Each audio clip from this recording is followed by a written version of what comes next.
O objetivo principal da matemática financeira é o estudo da evolução do capital no tempo. O capital varia com o tempo.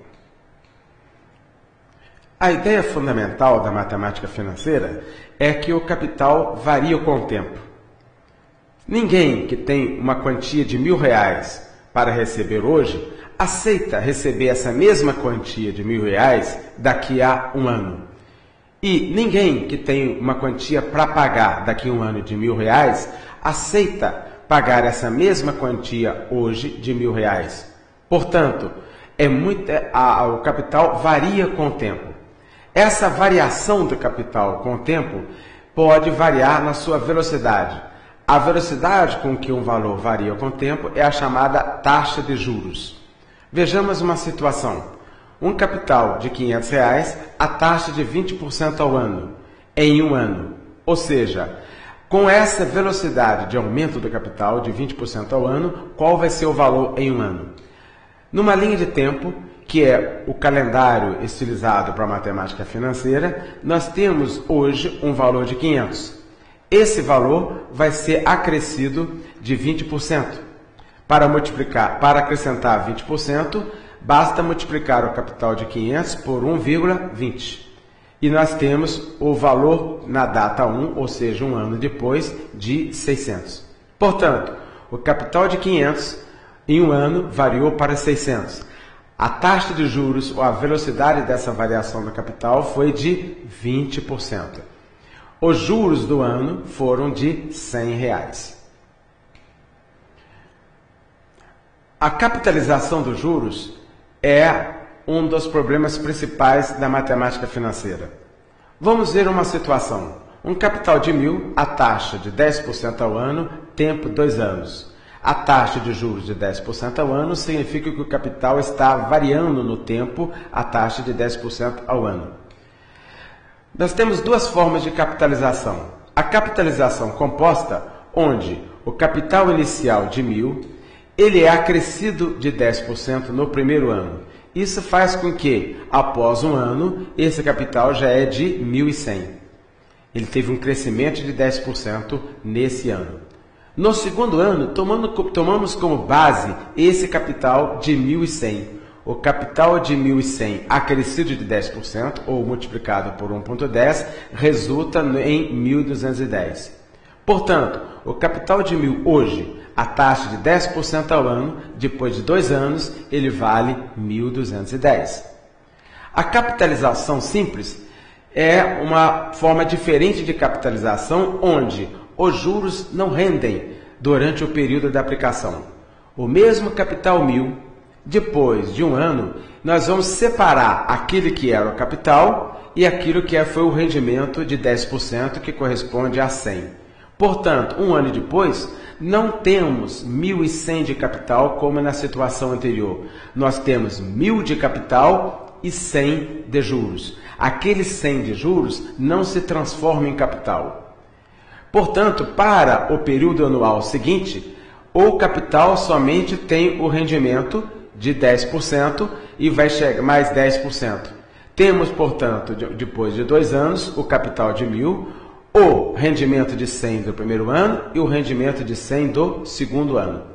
Portanto, observamos que a taxa de 10% não foi aplicada sobre o total 1.100, mas apenas sobre o capital inicial. Essa é a chamada capitalização simples e o montante após 2 anos é de 1.200 e não 1.210, como no caso anterior. No início, vamos estudar a capitalização composta, que é a parte mais importante. De forma geral, portanto, um capital C0 aplicado a uma taxa unitária ou período, numa linha de tempos, nós temos que o capital inicial está na data 0 e, após N períodos, nós temos o capital, o montante final. E a cada período, o capital vai ser multiplicado por 1 mais I. O capital C0 multiplicado por 1 mais I dá o capital na data 1, C1. O capital C1 multiplicado por 1 mais I vai dar o capital na data 2, C2, e assim por diante. Portanto, a cada período, nós temos uma multiplicação pelo fator 1 mais I. A relação Portanto, é para cada unidade de capital inicial, nós temos 1 mais I elevado a N como índice para o capital final. Vejamos alguns exemplos. O montante do capital de 1.000 aplicado à taxa de 18% ao ano por 5 anos. Numa linha de tempo. A linha de tempo é o nosso calendário. Nós temos a data 0, data 1, data 2, que são os períodos anuais determinados pela taxa de 18% ao ano. Portanto, temos um capital na data 0 de 1.000 e um montante na data 5 anos depois, né, montante M. A taxa de 18% ao ano faz com que o capital seja multiplicado por 1,18 a cada ano. Após 5 anos, portanto, o capital 1.000 vai ser multiplicado por 1,18 elevado à quinta, resultando no montante final M.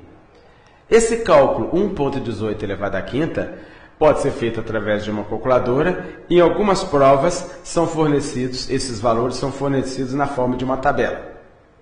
Esse valor vai ser igual a 2,28775. Portanto, o montante final vai ser 1.000 vezes 2,28775 ou o montante final de 2.287,75.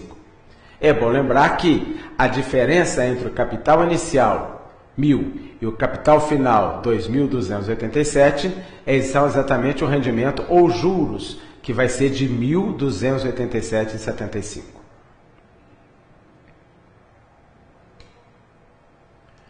Um outro exemplo. O capital de 2.500 resulta em 2.817 após um ano. Qual a taxa mensal de juros? Na mesma linha de tempo, a nossa linha de tempo aí, como que era uma taxa mensal, na nossa linha de tempo, a unidade de tempo é mês. Temos então as datas 1, 2, 3 até 12 meses. A nossa linha de tempo é mensal. O capital inicial é de 2.500. E após 12 meses, o capital final ou montante é de 2.817. Portanto, o capital inicial foi acrescido de uma certa taxa mensal de juros até acumular no final 2.817. Essa taxa é acumulada através do fator, que não sabemos, vamos indicar por 1 mais I. Esse I é a taxa unitária. Portanto, o capital inicial vezes 1 mais I, que é o fator mensal, elevado a 12, resulta em 2.817. 1 mais I elevado a 12 vai ser 1,1268, que é a divisão de 2.817 por 2.500. Para determinar 1 mais I, teríamos que extrair a raiz índice 12 de 1,1268. Necessariamente através de uma calculadora ou simplesmente através de uma tabela que eventualmente possa ser fornecida em uma prova para concurso público. 1 mais I vai ser 1,01, que é a raiz índice 12 de 1,1268 e, portanto, a taxa mensal de juros é de 1% ao mês. O princípio fundamental da matemática financeira, tudo vai depender disso, é o princípio da equivalência de capitais. Vamos ver uma situação concreta. Um pagamento de 1.100 em 30 dias, sabendo que a taxa de mercado de juros é de 10% ao mês. Quando se fala num pagamento de 1.100 em 30 dias, significa que esse valor, 1.100, está na nossa linha de tempo na data 30 dias. Portanto, numa linha de tempo, eu tenho uma linha de tempo mensal, eu tenho 0, 30, 60 e 90, por exemplo, e o capital 1.100 na data 30. O pagamento de 1.100 será feito em 30 dias. Suponhamos que esse 1.100, esse pagamento de 1.100, não possa ser feito nessa data marcada para 30 dias ou um mês. Uma negociação pode levar que esse pagamento de 1.100 pode ser trocado para um pagamento em 90 dias. Mas evidentemente que o credor que deve receber 1.100 na data 30 não vai querer receber os mesmos 1.100 na data 90, 2 meses depois. Para isso, nós tomamos esse capital 1.100 e agregamos juros de 10% ao mês, que resulta nos 2 meses no fator 1,10 ao quadrado. Portanto, o pagamento de 1.100 daqui a 30 dias equivale financeiramente, nessa taxa de 10% ao mês, a um pagamento de 1.331 na data 90 dias. Se as partes aceitam ou concordaram com essa taxa de 10% ao mês, dizemos que 1.100 na data 30 financeiramente equivale a 1.331 na data 90 ou daqui a 90 dias. Essa é a ideia de capitais equivalentes. Mas suponhamos que a pessoa que tenha que pagar esse 1.100 daqui a 30 dias resolva antecipar o pagamento para a data zero. Evidentemente que naquele 1.100 existem juros daquele primeiro mês, daqueles primeiros 30 dias. Evidentemente que se esse pagamento vai ser efetuado com uma antecipação de um mês, na data de hoje, esses juros deverão ser retirados, correspondente ao primeiro mês. Para isso, dividimos o 1.100 por 1,10. Ou seja, não estamos fazendo um desconto de 10%, estamos desfazendo um acréscimo de 10%. Tá? Então, temos aí que o capital de 1.000 na data zero é financeiramente equivalente ao capital de 1.100 daqui a 30 dias. Temos, portanto, a ideia da equivalência de capitais. O capital de 1.000 na data zero equivale a 1.100 daqui a um mês, 30 dias, que equivale a 1.331 na data 90 daqui a 90 dias. É a ideia de capitais equivalentes. 1.000 na data zero, 1.100 na data 30 e 1.331 na data 90 são capitais financeiramente equivalentes à taxa de 10% ao mês.